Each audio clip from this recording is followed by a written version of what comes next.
Visha finding part 3.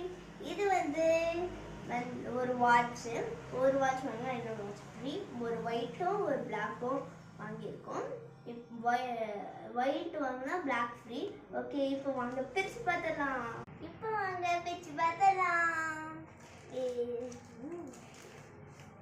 இது அப்படியே தந்துடுறாங்க.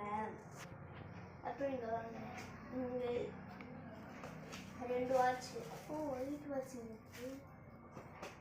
அப்புறம் வந்து இது பிளாக் வாட்ச். இந்த பிளாக் வாட்ச் பிரிச்சு பார்த்தலாமா? இதை ஆன் பண்ணலாம். ஆனால் வந்து டைமிங்ஸ் ஃபிக்ஸ் பண்ணுறோம் நம்ம. ஆனால் நாங்கள் ஃபிக்ஸ் பண்ணல, நாங்கள் முதல்ல ஓப்பன் பண்ணுறேன். இப்போ தான் ஓப்பன் பண்ணிருக்கோம். அப்புறம் வந்து இந்த ஒயிட் வாட்சும் நல்லா தான் இருந்துச்சு.